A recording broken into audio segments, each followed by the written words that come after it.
personas. E aí, galerinha, o que foi que aconteceu com você? Por que está nesta aula, pessoa? Faltou algum detalhezinho aí, hein?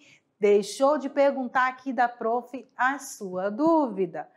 Mas não tem problema, nem tudo está perdido, nada está perdido, na verdade. Ainda dá tempo de a gente recuperar essa informação que passou ali despercebida.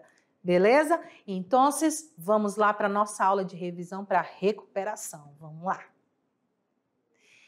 Como eu sou muito legal com vocês, eu vou me focar na aula 2 e na aula 3 somente. Então, nós vamos trabalhar as saudações despedidas e os artigos determinados, indeterminados e neutro.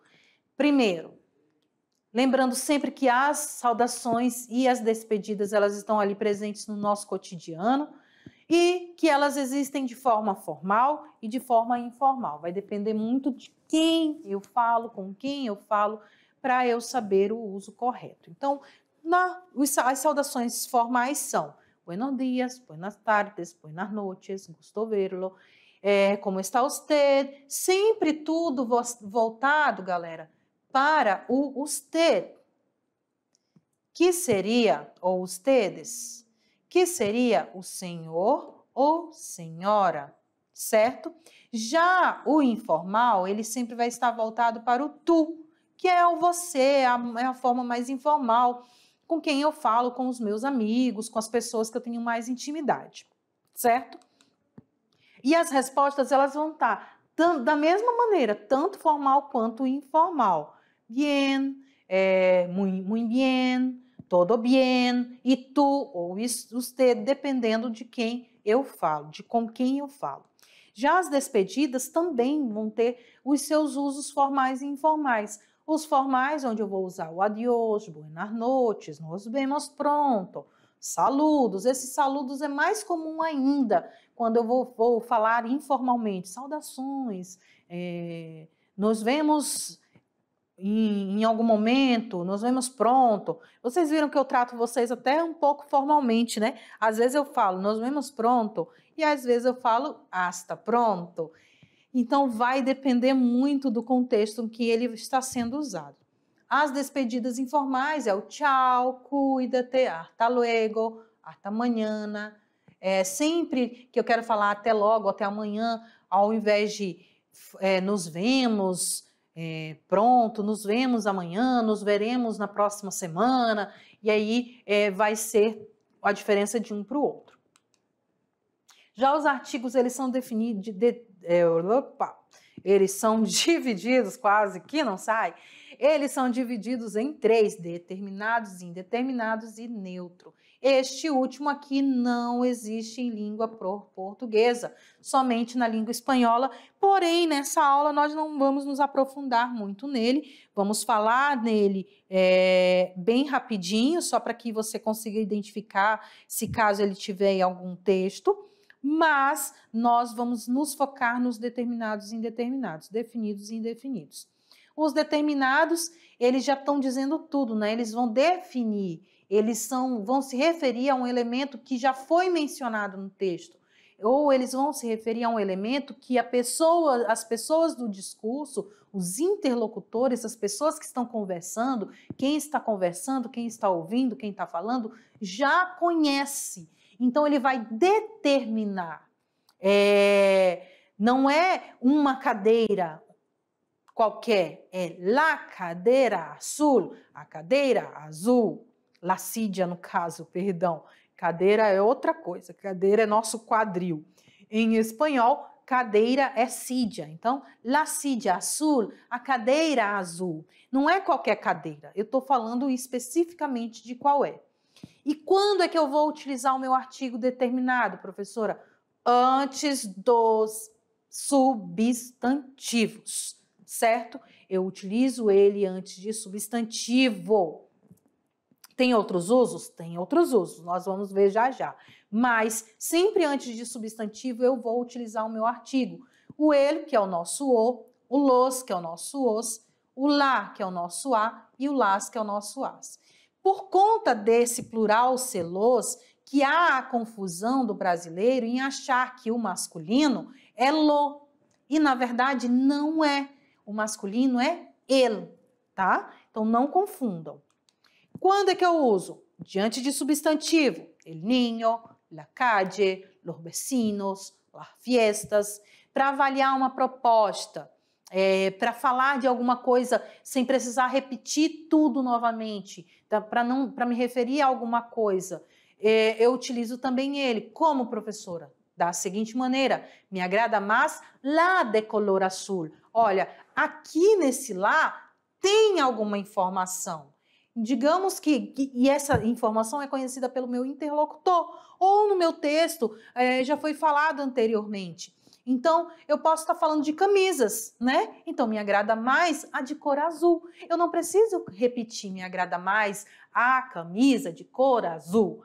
Eu só coloco lá de color azul. Prefiro el de fresa. Eu prefiro o de morango.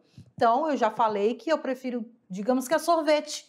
Então, ao invés de dizer, eu gosto de sorvete, nós saímos para tomar sorvete, aí eu vou falar, eu prefiro sorvete de morango. Eu não vou falar. Eu posso falar, eu prefiro de morango. Já dei o meu recado, então utilizei aí o meu artigo determinado para fazer essa avaliação de proposta e substituição.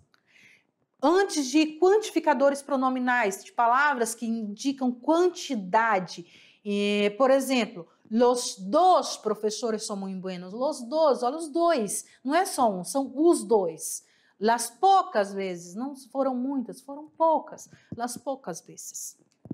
Também, antes do dia da semana, e datas. Foi al México em 21 de enero. El viernes llegaram mis amigos. Sempre antes das horas, nós vamos utilizar os artigos determinados. Vou a trabalhar a las 9, son las 10. Na verdade, nós vamos utilizar o artigo determinado feminino plural diante das horas. Com o valor de possessivo, Pablo perdió el ánimo, me duele la pierna. Então, ele está falando ali de algo que é dele, que é do sujeito. Já os indeterminados, eles são o oposto. Enquanto o determinado ele está especificando, ele está mostrando qual é, que não é qualquer um, já o indeterminado é o oposto. Ele vai falar de uma forma geral de um elemento. Esse elemento, ele pode ser um elemento novo, ele pode ser também um elemento que não está identificado pelo seu interlocutor, não foi definido por ele não conhece exatamente o que é. Então, ele usa um. E aí tem o unos, una e unas, que é o nosso uns, uma e umas. E quando é que eu uso esses artigos indeterminados, prof? Diante de substantivo, quero um caderno novo, comprou uns sapatos, recentemente encontrei com umas amigas. Esse é quando ele não vai definir mesmo, que não importa, é qualquer um. Por exemplo, quero um caderno novo. Eu quero qualquer caderno, não importa que caderno que seja. Eu quero um caderno novo. Agora, se eu quisesse um caderno, vamos dizer, um caderno rosa. Eu quero el caderno rosa. Então, eu estou definindo que caderno. Eu quero o caderno rosa. Eu não quero um caderno qualquer. Eu quero o caderno rosa, certo? Depois de verbos que conotam existência. Vivió um senhor nesta casa. Tengo um amigo que vive na Argentina. E depois do verbo haber, hay una tijera en su estuche. Hay un hombre mirándome. Certo? E fora esses dois, nós temos o neutro. O neutro, ele é o artigo neutro lo. Ele não existe na nossa língua portuguesa. E ele é utilizado na língua espanhola com a tradução para o, tá? Igual lá. Porém, esse uso dele é só para substantivar elementos. Ou seja, dar ênfase no valor de um adjetivo, de um advérbio ou de um verbo no particípio. Então, ele vai transformar esse adjetivo, esse advérbio, esse particípio em um substantivo. Ele muda a classe de palavra, mas ele não deixa de ser um adjetivo, um advérbio e um particípio, certo? E ele pode ir diante de preposições, pronomes possessivos, pronomes relativos. Então, vocês, para resumir, se for um substantivo masculino singular, eu vou utilizar o ele, certo? Agora, se não for um substantivo, for um adjetivo, uma qualidade, um advérbio ou um particípio, um verbo no particípio, eu vou usar o lo, tá bom? Em outra aula, nós vamos trabalhar o lo mais detalhadamente. E nessa avaliação de recuperação, nós também vamos falar dos substantivos e dos adjetivos. Um sempre está interligado ao outro, principalmente o adjetivo. Ele precisa do substantivo, ele é o complemento do substantivo, é ele que vai especificar que substantivo que eu estou falando. Ele vai dizer que não é qualquer casa, ele vai especificar que casa. Ele não vai dizer qualquer carro, ele vai especificar que carro. Então, tudo que vai dar uma qualidade, um nome a mais ao nome anterior, que é o nome raiz, que é o substantivo, ele é o meu adjetivo, é o que vai qualificar. Mas primeiro vamos ver o que é o substantivo. O substantivo, assim como na língua portuguesa, ele tem a mesma definição. São classes de palavras variáveis, ou seja, ela pode ser de gênero, feminino e masculino, de número, singular e plural, e de gênero e de grau, aumentativo e diminutivo. Eles são divididos em duplinhas, né? Tem os próprios e comuns, que são os próprios nomes de pessoas e países e estados, e comuns, que são nomes de coisas, coisas comuns. Cachorro, perro, taça, Sídia, Ertuche. Já os próprios não, Tainá, Pedro, Peru, Rondônia, tudo que é nome de pessoas ou nome de países. E eles sempre vão vir com letra maiúscula. Temos a outra duplinha, o concreto com abstrato.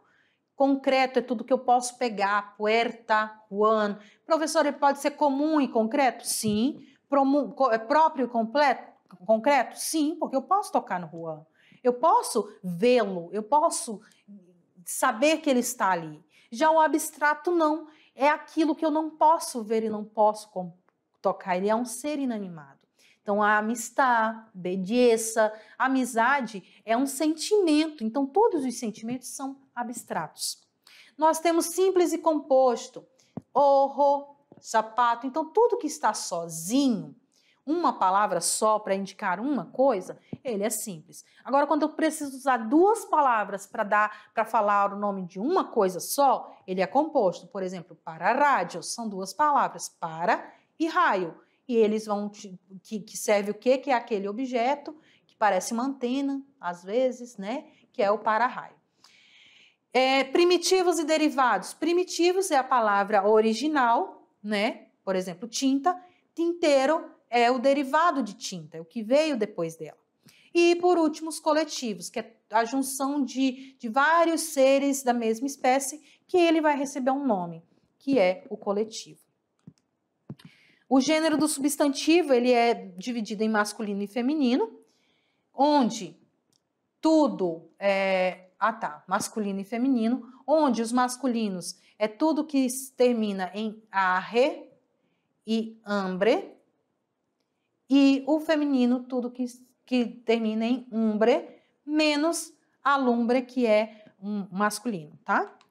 Como é que é o número dos substantivos? Eles vão ser muito parecidos também com o espanhol, nesse sentido aqui, quando ele termina em vogal. Nós só precisamos acrescentar o S. Se termina em vogal, eu acrescento o S. Toro, toros. Sídia, sídias. Bolso, bolsos.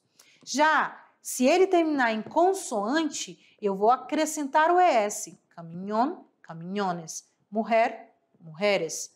Árbol, árboles. Se ele terminar em Z, eu vou tirar o Z, colocar o C no lugar e acrescentar o ES, ou seja, eu substituo o Z por Cs. Lápis, lápses. Pes, peces. E quando a palavra terminar em Y, eu vou só acrescentar o ES. lei, leges, rei, redes, certo? Já os adjetivos, eles vão expressar o quê? Qualidade. Eles vão qualificar ou determinar o substantivo. Para quê? Para mostrar que ele tem uma característica diferente, vai realçar uma característica do meu substantivo. Ele também pode sofrer mudança de gênero, número e grau para concordar com o substantivo a qual ele se refere. Eles são divididos em qualificativos e determinativos e nós vamos nos focar nos qualificativos. Os qualificativos têm uma subdivisão, que são os explicativos e os especificativos. Os explicativos, eles já vão explicar eles têm um valor explicativo de uma qualidade natural do meu substantivo, do meu nome. Por exemplo, me gusta la blanca nieve, eu gosto da neve branca. E em espanhol ele sempre vai vir, quando ele está explicativo, sempre vai vir antes do substantivo. Já os qualificativos é aquele que nós conhecemos. Os especificativos são os específicos. Ele vai servir para especificar. Não é qualquer carro, é o carro vermelho, el coche rojo, certo? E aí vocês têm uma lista bem grande de alguns principais adjetivos. Por exemplo, aburrido, ancho, barro, caliente e assim por diante. Fora eles, nós temos também os adjetivos pátrios, que são ali os gentilícios, aqueles que dão nacionalidade. Quem nasce na Alemanha é alemão, quem nasce na China é chino, quem nasce em Itália é italiano, quem nasce em México é mexicano e assim por diante. E para finalizarmos, nós temos as locuções adjetivas, que é a junção de uma ou de duas ou mais palavras que vão ter a função de um adjetivo. Por exemplo, mi padre es fuerte como un toro. Ele é muito forte, mas eu quero deixar ali bem mais bonita a minha frase. Então eu vou usar uma locução, fuerte como un toro. Nuestra casa es como un templo. Eu quero dizer que a minha casa é muito calma, tranquila, é um lugar que eu gosto de estar. Então eu posso deixar ali bem mais bonita essa frase. Eu posso dizer, nuestra casa es como un templo, utilizando essa frase como locução adjetiva, certo? Agora, vocês estão aí preparados com poucos assuntos para a avaliação de vocês. Eu espero que vocês consigam alcançar o que vocês precisam alcançar e qualquer dúvida estou aqui à disposição de vocês, tá bom? Um grande beijo no coração e nós nos vemos na unidade 2.